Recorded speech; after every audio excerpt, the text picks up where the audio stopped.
क्या नीतीश कुमार लेने जा रहे हैं अपने राजनीतिक जीवन का सबसे बड़ा रिस्क? बिहार के मुख्यमंत्री पद से इस्तीफा देकर नीतीश की यूपी आने की है तैयारी। अब नीतीश कुमार देंगे बाबा योगी को टक्कर। यूपी से लोकसभा चुनाव लड़ने जा रहे हैं नीतीश कुमार। बिहार के मुख्यमंत्री नीतीश कुमार अपने राजनीतिक जीवन का सबसे बड़ा रिस्क लेने जा रहे हैं।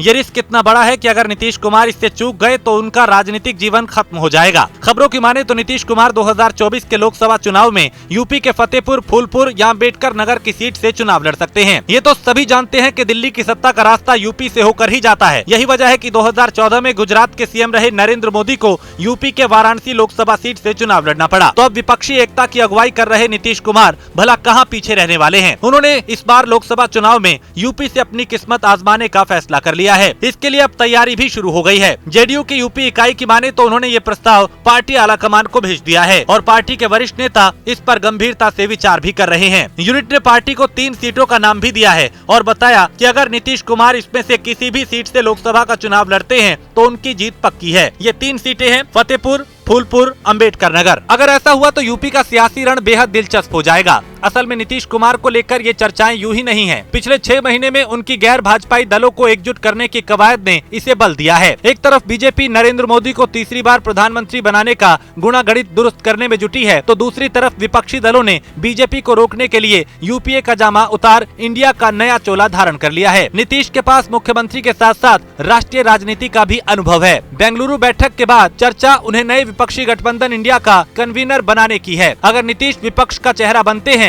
तो उनके यूपी का रुख करने की संभावनाएं बढ़ सकती हैं। अब सबसे बड़ा सवाल ये उठता है कि अगर नीतीश कुमार यूपी से लोकसभा का चुनाव लड़ते हैं तो बीजेपी के यूपी में 80 लोकसभा सीटों को जीतने के दावे का क्या होगा। तो हम आपको बताते हैं कि यूपी से नीतीश कुमार के लोकसभा चुनाव से प्रदेश की बाकी सीटों पर क्या प्रभाव पड़ने जा रहा है। यूपी बीजेपी का सबसे मजबूत सियासी दुर्ग है। इसका कारण बीजेपी के साथ जुड़ा पिछड़ा वोट बैंक है। इस ओबीसी वोट बैंक में करीब 4% हिस्सेदारी कुर्मी मतदाताओं की बताई जाती है। वो पूर्वांचल की राजनीति में खासा दखल रखते हैं। बीजेपी, सपा, बसपा कोई भी दल उनकी अनदेखी नहीं कर सकता। अनुप्रिया पटेल का अपना दल एस तो इसी जाति की राजनीति करता है। मगर निश्चित तौर पे नीतीश बड़ा चेहरा है। वो यूपी आएंगे या नहीं इसका फैसला तो खुद नीतीश ही करेंगे। लेकिन अगर ऐसा हुआ तो चुनावी रण रोचक जरूर होगा। जेडीयू के यूपी प्रभारी और बिहार सरकार के मंत्री श्रवण कुमार ने पिछले 2 दिन से लखनऊ में अपना डेरा डाल रखा है। इस दौरान उन्होंने संगठन की मजबूती के साथ कुनबा बढ़ाने को लेकर कई छोटे छोटे दलों के नेताओं से मुलाकात की है। यूपी में जेडीयू की सक्रियता